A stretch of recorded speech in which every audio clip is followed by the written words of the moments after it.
Ngomongin influenza, itu ada influenza A, B, dan C sebenarnya ya.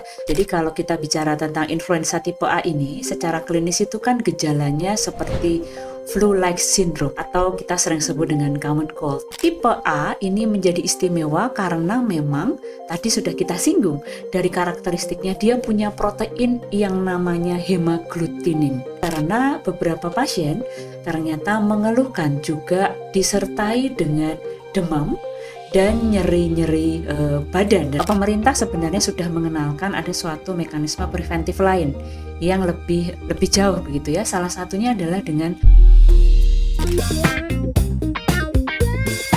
Dropmed Talk. Halo Sobat Dropmed dimanapun kalian berada, kembali lagi di Dropmed Talk. Kali ini bersama saya mungkin wajah-wajah baru bagi Sobat Dropmed semua. Sebelumnya perkenalkan, saya Nanda Melania dan tentu saja hari ini kita akan membahas episode terkait dengan influenza. Mungkin teman-teman pada tanggal 12 November kemarin kita memperingati terkait dengan Hari Kesehatan Nasional atau biasa sebut kita HKN, dan pada Hari Kesehatan Nasional kita memiliki tema yang luar biasa nih Sobat Dropmed. Ini ada generasi sehat, masa depan hebat. Namun sayangnya di Yogyakarta sendiri nih, mungkin teman-teman kemarin sudah membaca berita atau informasi yang juga teman-teman bisa dapatkan di Instagramnya Center of Dropmed. Kemudian di belakangan ini nih marak pemberitaan terkait dengan kasus influenza tipe A. Nah, kali ini, di episode kali ini kita akan mengupas tuntas terkait dengan influenza. Tentu saja saya tidak sendirian. Di sini sudah ada Dr. Widya Wasityastuti. Selamat pagi Dr. Widya. Selamat pagi Mbak Nanda. Bagaimana kabarnya dok? Alhamdulillah baik, sehat Mbak Nanda. Apa kabar Mbak Nanda? Baik, mungkin Dr. Widya selain mengajar nih di Departemen Fisiologi, betul dok? Betul dong. Itu apa sih dok kesibukannya saat ini? Baik Mbak Nanda, terima kasih. Salam kenal sahabat Dropmed semua. Semoga dalam keadaan sehat dan bahagia ya. Saya Widya Wasityastuti, sebagaimana tadi Mbak Nanda sampaikan, saya adalah dosen yang berafiliasi di Departemen Fisiologi Fakultas Kedokteran, Kesehatan Masyarakat, dan Keperawatan Universitas Gadjah Mada. Seperti juga dengan Center of Tropical Medicine ini yang ada di Universitas Gadjah Mada. Selain kami bertugas sebagai dosen, kami juga kebetulan bekerja sebagai klinisi, sebagai spesialis kedokteran keluarga dan layanan primer di klinik Korpagama 24 jam dokter keluarga Universitas Gadjah Mada. Begitu Mbak Nanda. Luar biasa sekali Dr. Widya. Oke, mungkin berarti selama 24 jam itu tentu saja banyak orang yang menghubungi ya dok. Mungkin kalau sekarang ini karena tema kita tentang influenza, mungkin banyak sekali ya dok yang bertanya terkait dengan kasus tersebut. Oke, sebelum kita kupas tuntas lebih dalam nih, Dr. Widya, menurut Dr. Widya nih, bagaimana Dr. Widya itu melihat situasi influenza tipe A ini di Yogyakarta? Baik, sahabat Dropmed semua, membahas tentang influenza tipe A ya di Yogyakarta. Memang sebenarnya secara khusus kita tidak melakukan pemeriksaan Mbak Nanda. Jadi kalau kita bicara tentang influenza tipe A ini, secara klinis itu kan gejalanya seperti flu-like syndrome atau kita sering sebut dengan common cold. Hanya saja pada influenza tipe A ini memang dia adalah jenis virus Mbak Nanda, virus yang secara karakteristik khasnya itu mempunyai karakteristik yang bisa menyebabkan gejala klinis yang lebih berat dibandingkan dengan beberapa virus penyebab common cold atau flu-like syndrome itu. Nah, dan menarik karena pada periode waktu ini kita sedang menghadapi masa pancaroba ya Mbak ya. Betul. Nah, yang terjadi di klinik kami pada periode kurang lebih sejak dari pertengahan September lalu hingga hari ini November itu kita memang ada peningkatan jumlah pasien yang datang dengan keluhan batuk pilek. Oke. Nah, batuk pilek ini menarik karena beberapa pasien ternyata mengeluhkan juga disertai dengan demam dan nyeri-nyeri badan dalam hal ini khususnya sendi bersama dengan batuk pilek yang kadang-kadang kering tapi kadang-kadang juga basah. Jadi memang kalau di klinik ada sejumlah peningkatan dalam hal ini kasus infeksi saluran nafas atas. Kami tidak secara khusus memeriksa nih jenis atau penyebabnya karena apa. Kalau bicara tentang ISPA atau infeksi saluran nafas atas, itu kan selain virus juga ada bakteri, Mbak. Betul. Nah, jadi ini yang perlu kita waspadai nih dengan berbagai kemungkinan penyebab dari flu-like syndrome yang muncul di masyarakat pada beberapa waktu ini jumlahnya semakin tinggi, Mbak Nanda.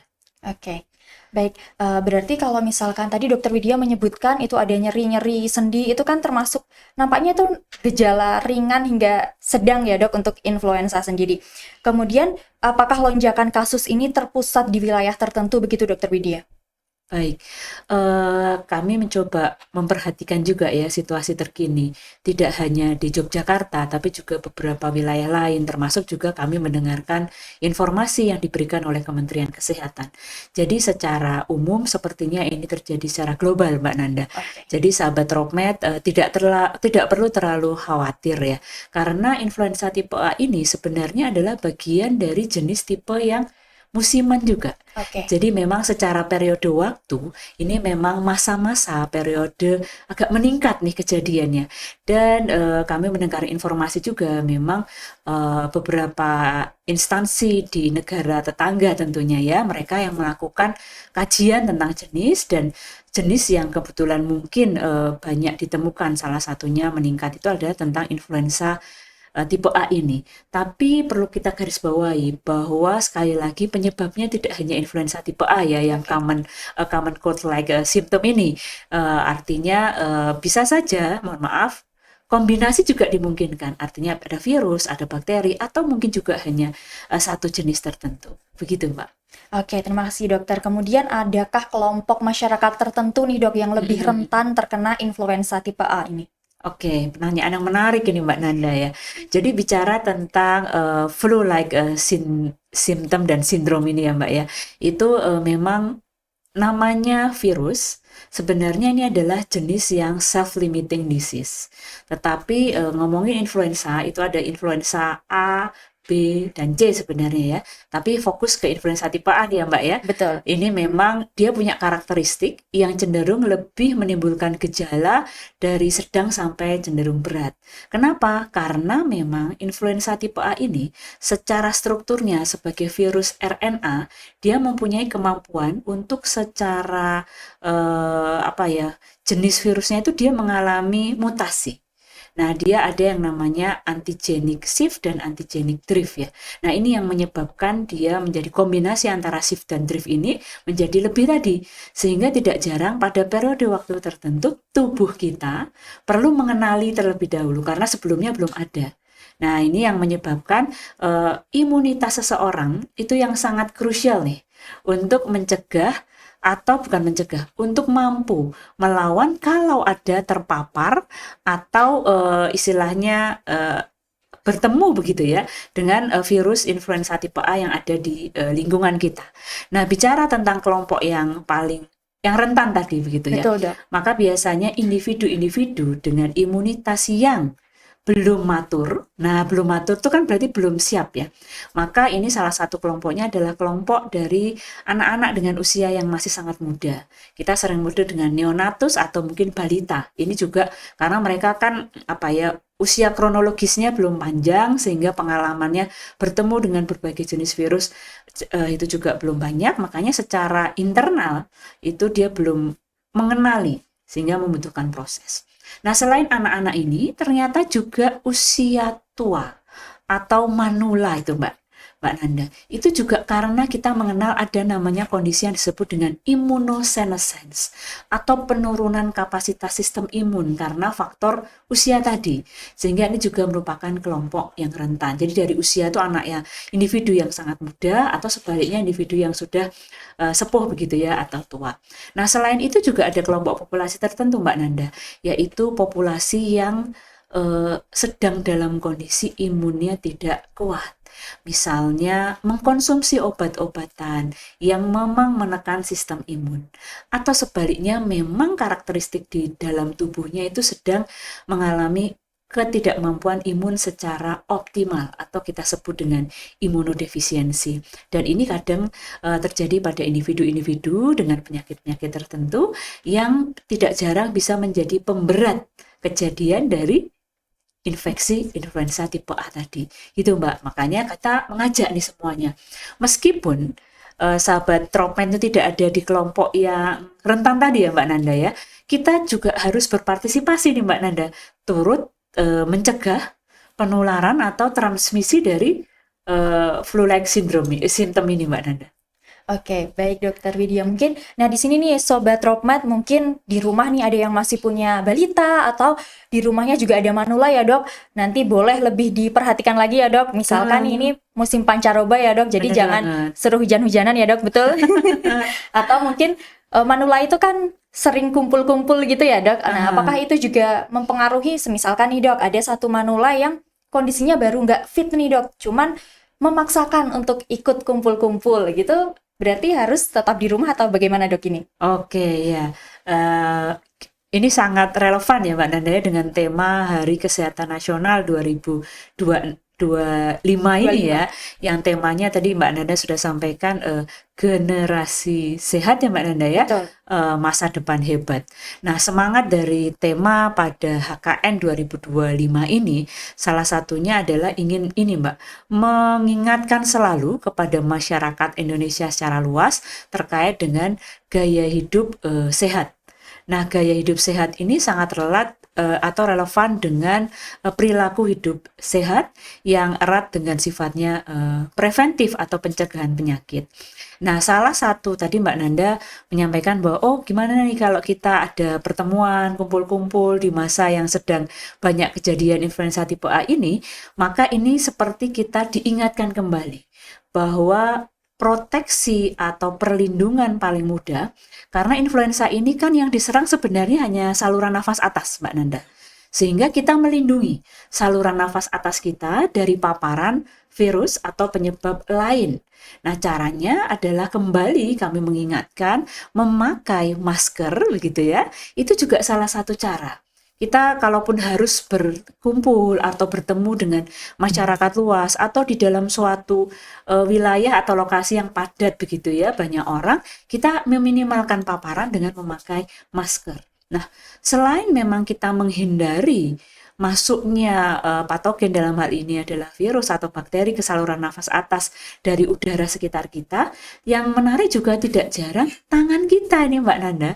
Tangan kita ini bisa menyentuh sesuatu yang tidak kita sadari. Nah, selain kita pakai masker, kita juga perlu membiasakan diri untuk satu, tidak mudah menyentuh area wajah dengan tangan kita, dan kedua, sering cuci tangan apabila kita memang keluar lingkungan rumah atau mungkin juga melakukan aktivitas-aktivitas lain yang mungkin tadi ya terpapar atau beresiko dengan patogen atau mungkin tidak bersih. Itu mungkin bisa dilakukan Mbak Nanda. Dan tidak boleh lupa, dari internal kita sendiri, kita juga perlu memperkuat sistem imun kita kan Mbak Nanda? Betul Dok. Benar ya. Nah, ini yang harus dijaga nih. Makan yang bergizi.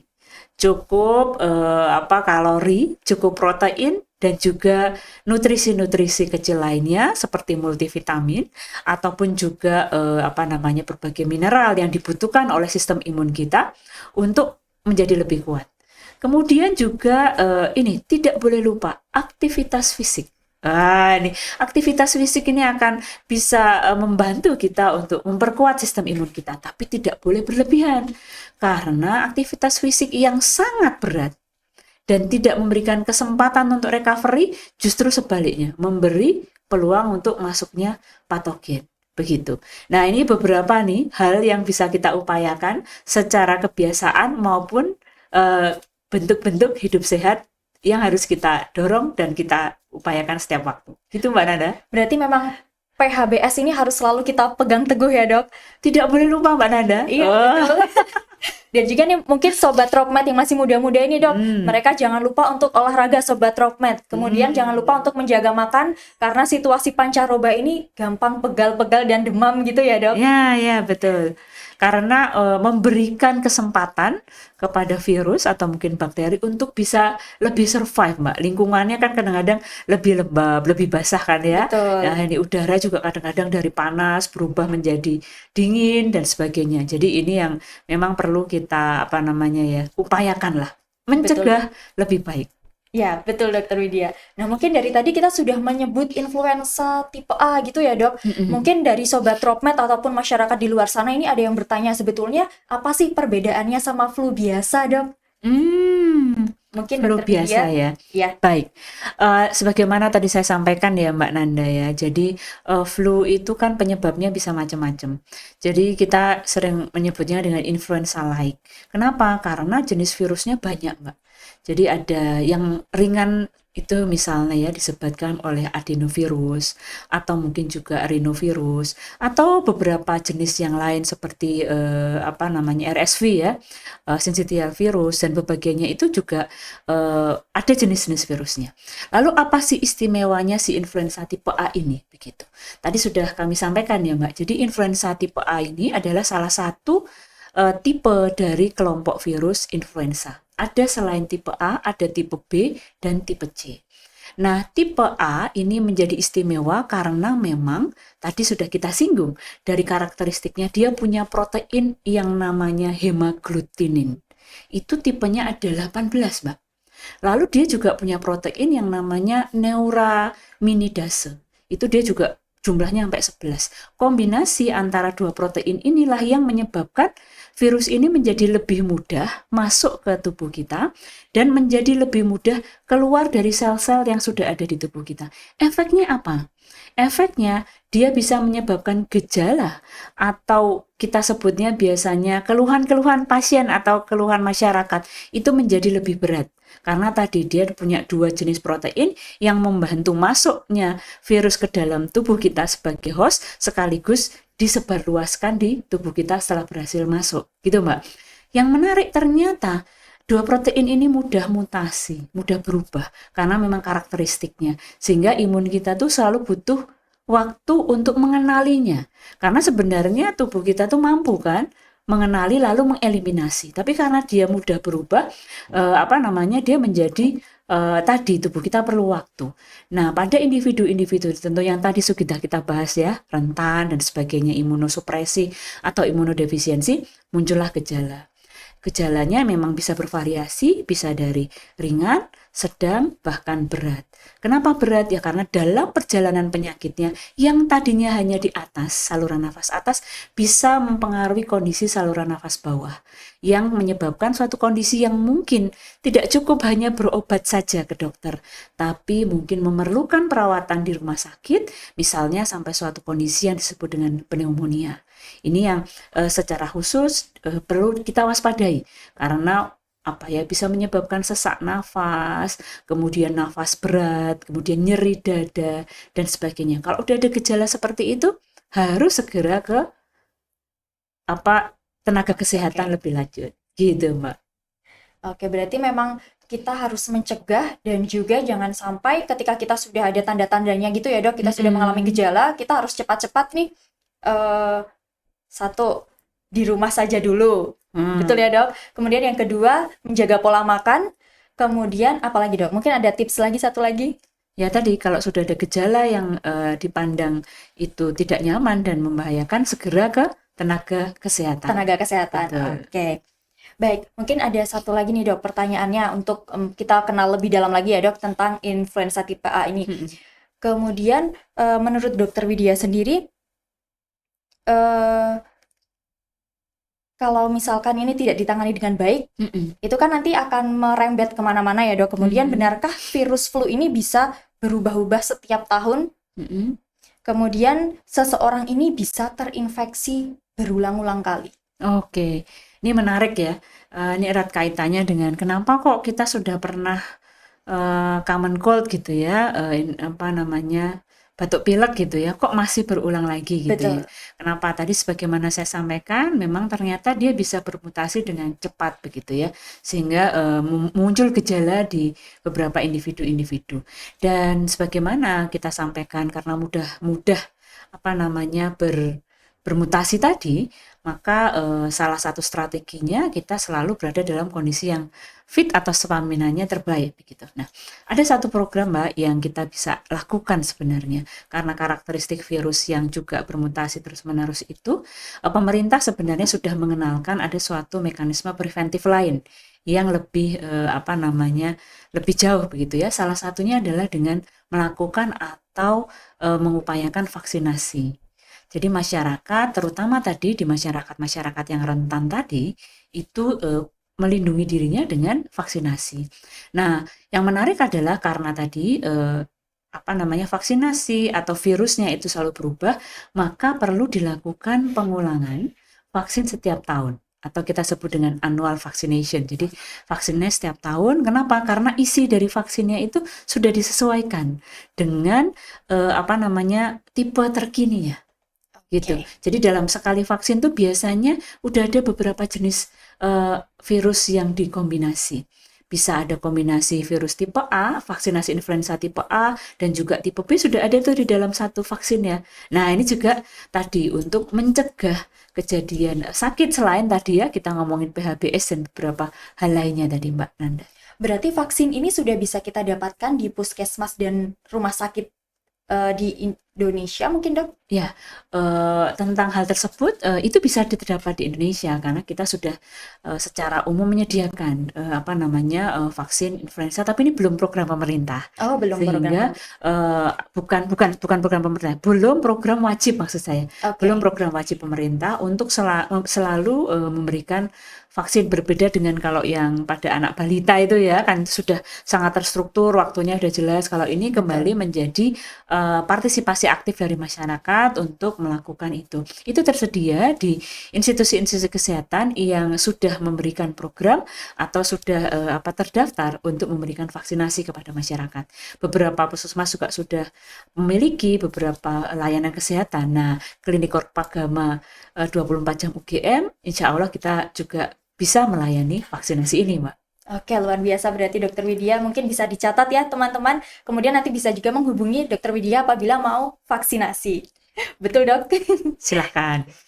Oke, Dokter Widya, ini perihal kenaikan kasus influenza di Yogyakarta sendiri, menurut dokter apa sih penyebab utama meningkatnya influenza tipe A ini di Yogyakarta sendiri? Karena kalau kita lihat di berita ya dok, ini nampaknya signifikan sekali karena ada 400 mungkin ya dok kasus kita di Yogyakarta. Oke. Bicara tentang kenaikan kasus ini multifaktorial ya Mbak ya. Jadi tidak satu penyebab saja. Satu yang pasti ini kan global ya. Artinya kejadian influenza tipe A ini ada di mana-mana. Dan negara tetangga kita di Malaysia juga melakukan pengkajian mereka, ternyata yang sedang munculnya adalah tipe influenza H3N2. Dan ini memang dia tipe yang tadi gejalanya cenderung lebih berat tadi.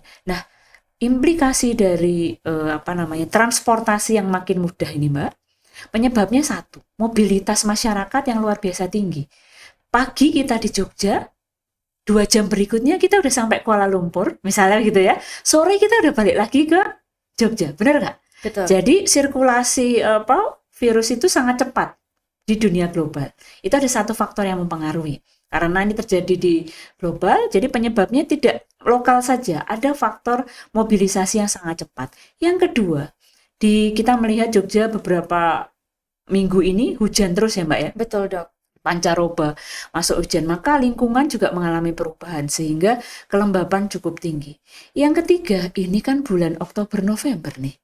Betul, biasanya kalau Oktober-November tuh kita punya tuntutan kinerja jelang akhir tahun, bener nggak Mbak Nanda? Betul sekali. Iya kan, semuanya bekerja, mungkin extra time, mungkin extra effort gitu ya. Akhirnya apa? Mungkin istirahatnya sedikit berkurang, makannya agak sedikit terlambat.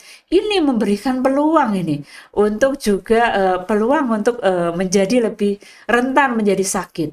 Nah, ini kombinasi-kombinasi seperti ini nih Mbak, yang menyebabkan kenaikan kejadian selain faktor lingkungan, faktor, jadi ada 3 faktor prinsipnya. Faktor lingkungan yang tadi udara dan sebagainya, faktor kita sendiri sebagai host dari kejadian atau virus, dan faktor virus itu sendiri. 3 faktor ini yang berkolaborasi nih sehingga simultan bisa mempengaruhi kejadian sakit di kita, di masyarakat. Gitu Mbak Nanda.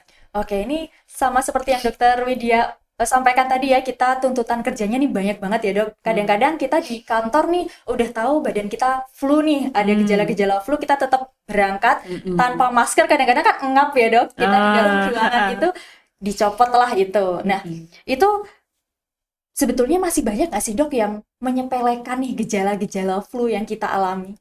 Oke, ya sebenarnya gini, flu-like symptom ini itu kan sesuatu yang mungkin kadang-kadang sering terjadi ya, sehingga kita agak abai begitu ya. Tetapi saya melihat bahwa rasanya ya, ini kalau kita pergi ke beberapa tempat ya Mbak, pemerintah kita lihat sudah berupaya secara terstruktur nih, melakukan iklan-iklan ya, peningkatan promosi untuk meningkatkan hidup sehat. Kemudian juga saya lihat di banyak-banyak dinding institusi tempat bekerja juga mulai nih, saya lihat sudah sejak kemarin COVID itu, dan ini bertahan terus untuk mengingatkan. Nah, jadi saya rasa kok saya tidak memandang tidak abai ya, tapi mungkin lupa. Mungkin beberapa lupa saja Mbak Nanda, bahwa kita perlu terus mempertahankan ini yang kemarin sudah kita upayakan karena kejadian di awal 2019, di akhir 2019, 2020, bagaimana kita melakukan upaya perlindungan diri terhadap kejadian infeksi COVID-19. Ini sebenarnya bagian dari itu. Artinya mari kita bersama-sama pertahankan sesuatu yang sudah kita bangun pada masa saat ini. Nah, sehingga memang harus 2 langkah. 2 langkah itu artinya dari yang sedang menderita sakit maupun dari yang sehat. Jadi semua saling mengingatkan. Tidak hanya preventif tapi juga saling promote, mengingatkan. Kalau ada temennya tuh yang kok lupa, diingatkan. Kalau kebetulan berat atau parah, ya diberikan. Kita juga mendorong pimpinan kalau memang ada yang sedang kondisi ini juga perlu dipertimbangkan untuk bisa bekerja work from home misalnya begitu ya, sehingga tidak spreading atau memperluas kejadian ini. Nah, yang bersangkutan sedang sakit juga perlu kesadaran diri. Kalau memang sedang tidak sehat, perlu melakukan tadi proteksi agar tidak melakukan penularan secara lebih masif begitu ya, atau bahkan kalau memang berat melakukan izin agar bisa mengerjakan pekerjaannya dari rumah misalnya. Tapi kalau ternyata berat sekali ya berarti take time untuk break ya, istirahat sejenak supaya segera pulih kembali. Saya rasa itu harus dilakukan secara strategis begitu ya, dan secara sinergis antara individu yang sedang sakit, kita yang sehat untuk juga menghentikan itu proses penularan tadi, termasuk juga pimpinan dan seluruh stakeholder terkait. Dan semoga langkah-langkah baik yang sudah diupayakan pemerintah untuk melakukan edukasi dan sebagainya semakin lebih banyak ini Mbak. Jadi tidak boleh lalai, tidak boleh abai gitu ya Mbak ya. Betul Dok. Mungkin juga kita nih misalkan ada gejala-gejala tertentu gitu ya Dok, kadang-kadang kita juga abai nih Dok. Wah, kayaknya ini cuma demam biasa atau kayaknya ini cuma panas biasa deh. Itu kapan sih Dok kita harus betul-betul pergi nih ke rumah sakit atau ke klinik untuk memeriksakan kondisi tubuh kita?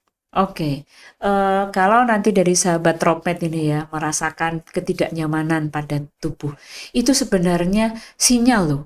Tubuh kita itu sangat peka, lalu sangat sensitif sehingga mengingatkan kita sendiri untuk mungkin break time atau mungkin juga mengingatkan jangan terlambat makan dan sebagainya. Tubuh kita sendiri seperti itu. Nah, sehingga begitu kita merasakan, segera setelah merasakan, maka kita harus muncul tadi, mengupayakan langkah-langkah strategis dengan makan makanan yang bergizi, kemudian usahakan istirahat cukup, kemudian menghindari aktivitas fisik yang berat, dan sebagainya. Nah, kalau sudah terus-menerus nih, gejalanya muncul dengan misalnya kok tidak nyaman lebih dari 3 atau 5 hari, maka ini berarti sudah waktunya untuk mungkin mendapatkan support dari tenaga kesehatan, kajian evaluasi lebih mendalam. Atau mungkin disertai gejala yang sangat berat. Misalnya tadi, demam tinggi di atas 39 derajat Celcius atau 38,5 derajat Celcius.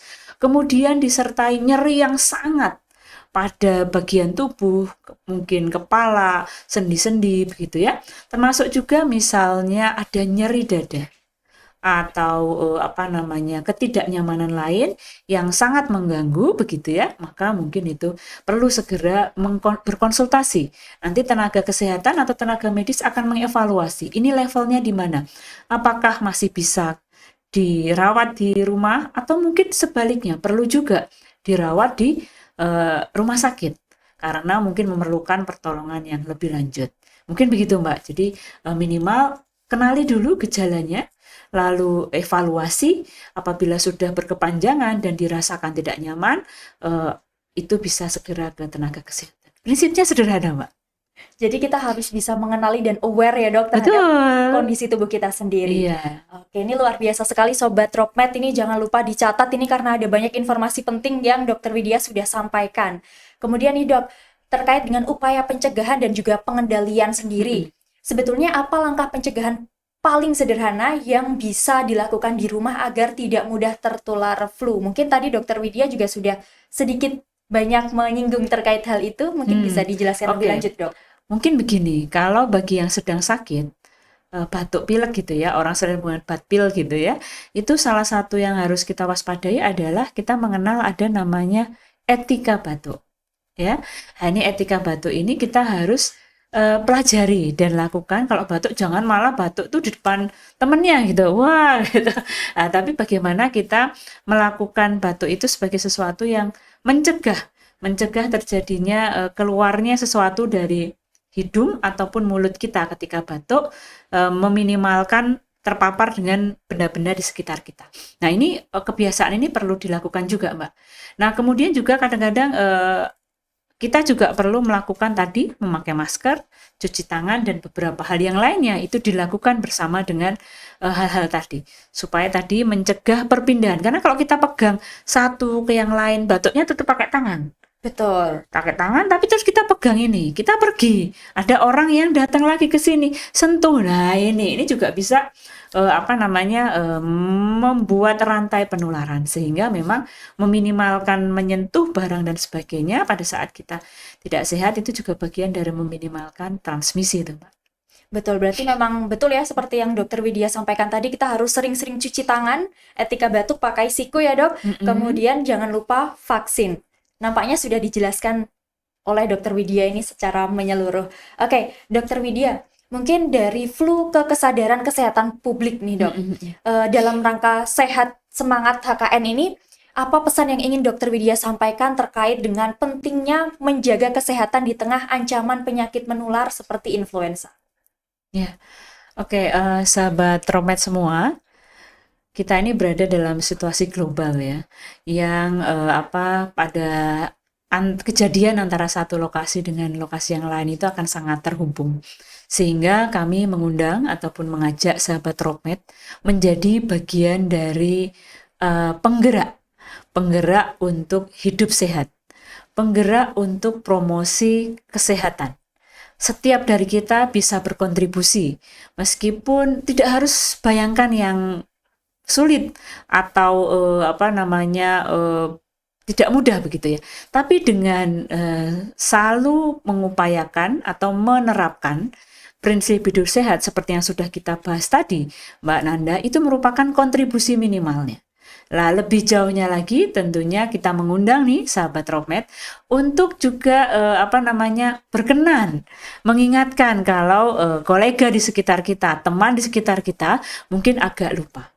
Nah, termasuk juga semangatnya mohon izin kami sampaikan karena menjaga kesehatan saluran nafas ini merupakan suatu yang harus kita upayakan. Kita juga bisa berkontribusi aktif untuk menjaga udara ini tetap dalam kondisi yang sehat dengan meminimalkan asap dan meminimalkan polusi.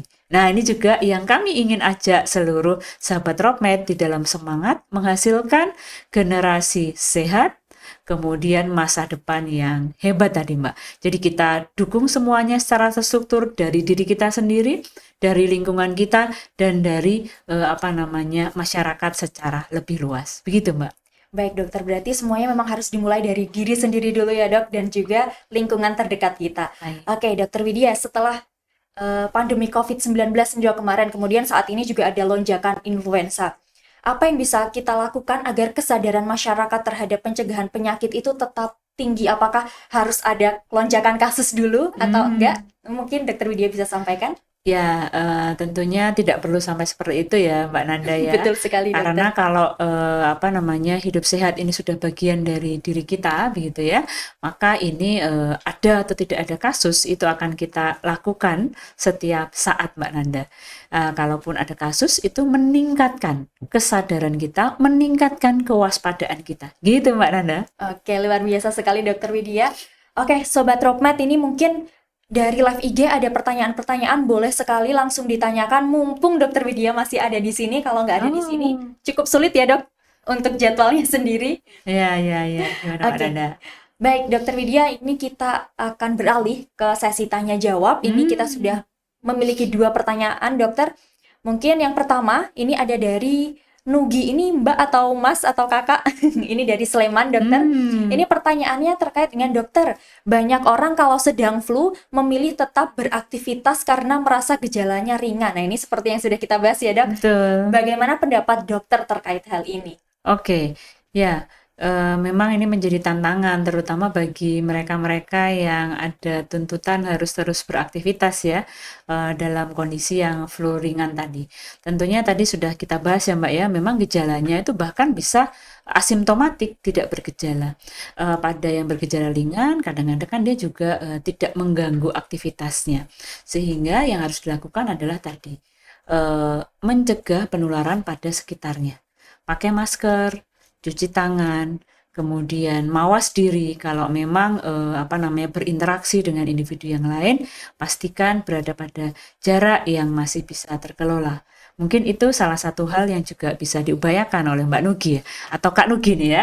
Sebenarnya Kak saja ya, Dok. Kak Nugi ya, jadi ini yang bisa dilakukan, dan tentunya sambil beraktivitas tadi ya tetap bekerja, Kak Nugi ini juga tetap bisa pastikan konsumsi makanan yang bergizi tadi, kemudian juga minum yang cukup begitu ya, dan beberapa yang lainnya, hindari lingkungan yang mungkin men-trigger terjadinya gejala atau menyebabkan gejala yang lebih berat. Mungkin begitu ya Mbak ya. Oke, semoga Kak Nugi tetap sehat ya Kak Nugi ya, segera pulih kembali nih Kak Nugi. Dan semangat untuk bekerja. Nampaknya ini Kak Nugi ini orang-orang tipikal yang semangat kerja gitu ya, Dok? Baik, Dokter Widya, ini ada pertanyaan selanjutnya. Ini dari Mas Anton. Setahu saya, kalau daya tahan tubuh saya bagus, virus yang masuk ke tubuh saya tidak akan berdampak apa-apa. Nah, bagaimana cara meningkatkan daya tahan tubuh tersebut, Dokter Widya? Oke, tadi juga sudah kita kulik ya Mbak Nanda. Betul ya, sekali, Dok. Pertanyaan dari Kak Anton ini ya. Kak Anton ini benar banget, jadi pada dasarnya yang namanya virus atau patogen itu tuh tidak mudah kok menembus tubuh kita. Apalagi bicara tentang saluran nafas atas. Karena Tuhan Yang Maha Esa itu sudah mendesain sehingga tubuh kita itu memang memberikan proteksi, perlindungan yang baik begitu ya. Dari hidung yang sudah didesain sedemikian rupa, kemudian saluran di bawahnya juga dilengkapi dengan struktur yang sedemikian rupa. Nah, tetapi memang ada kondisi-kondisi tertentu yang bisa mengganggu perlindungan yang sudah didesain oleh tubuh kita tersedia ya. Makanya salah satunya adalah tadi, satu tentunya menghindari lingkungan yang bisa mengganggu hidung dan saluran nafas. Misalnya nyun sewu, situasi yang terlalu kering atau sebaliknya terlalu dingin. Itu juga bisa diminimalkan. Kemudian kenapa kok bisa? Karena kalau terlalu kering atau terlalu dingin itu bisa mudah membuat proteksinya berkurang nih Mbak Nanda. Itu. Kemudian juga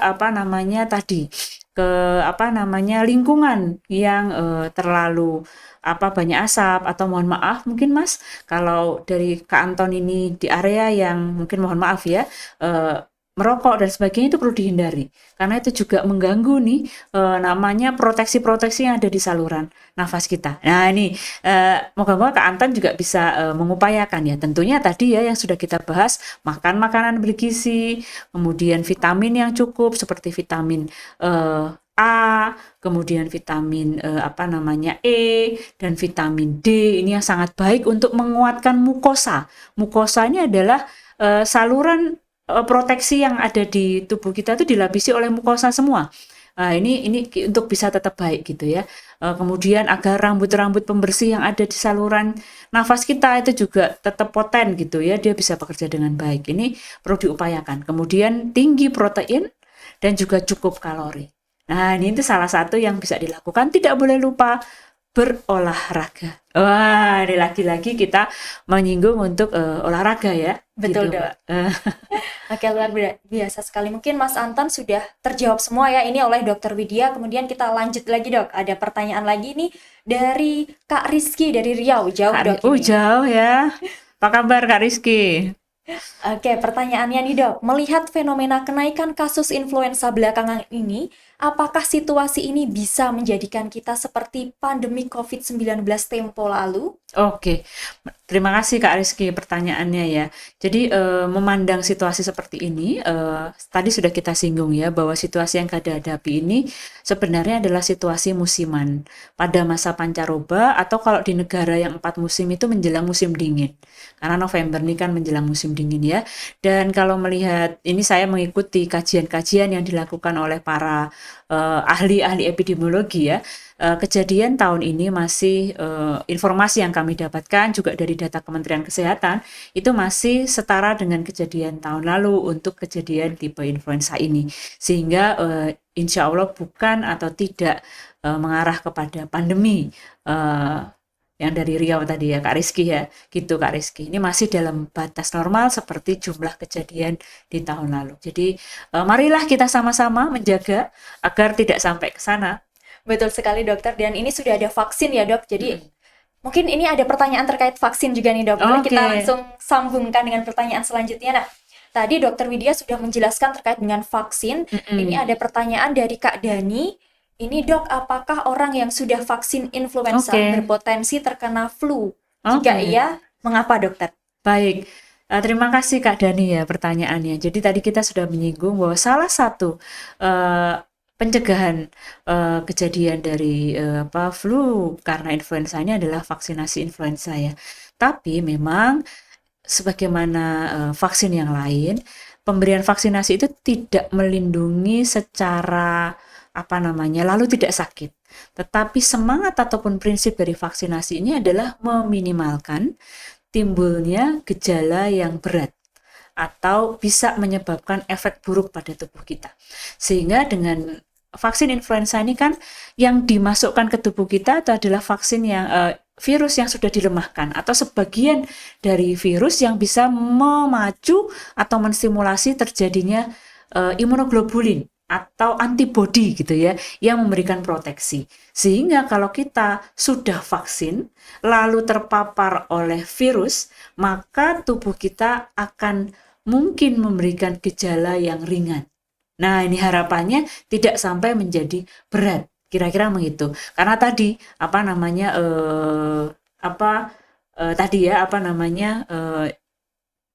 kenapa kok masih bisa sakit lagi gitu ya? Karena tadi proteksinya itu tidak menyeluruh, tidak sakit. Yang kedua, ada faktor yang kedua bahwa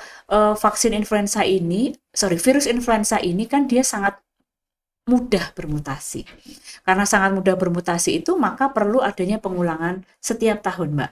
Nah, sehingga kalau vaksin influenza itu sudah dilakukan sekian tahun yang lalu, kebetulan jenis virusnya itu sudah berubah, maka dia tidak memberikan proteksi kepada jenis virus yang saat ini ada di masa kini gitu ya. Itulah mengapa bisa sakit bisa sakit lagi flu meskipun mungkin saya pernah dulu vaksin influenza tapi mungkin 25 tahun yang lalu. Wah, nah, jadi sekarang proteksinya sudah tidak lagi cukup gitu karena satu imunoglobulin atau antibodinya mungkin sudah turun atau mungkin juga virusnya sudah jenis yang baru gitu ya Mas Kak Dani ya. Kenapa kok sudah vaksin tapi masih bisa sakit? Gitu. Oke, terima kasih Dokter Widya. Mungkin Kak Diani juga bisa tadi dicermati jawabannya oleh Dokter Widya bahwa vaksin itu bahasa sederhananya bisa meringankan gejala apabila kita terkena penyakit tersebut ya, Dok? Iya, terpapar Penyakit tersebut. Oke. Kemudian ini mungkin pertanyaan terakhir ya, Dokter, terkait dengan kalau kita, maaf nih Dokter, ini ada pertanyaannya, kalau kita agak pilek terus keluar meler-meler gitu, sedang flu ringan tapi tetap memaksakan untuk olahraga fisik, apakah boleh, Dokter? Baik, ini nanti harus dikaji ya.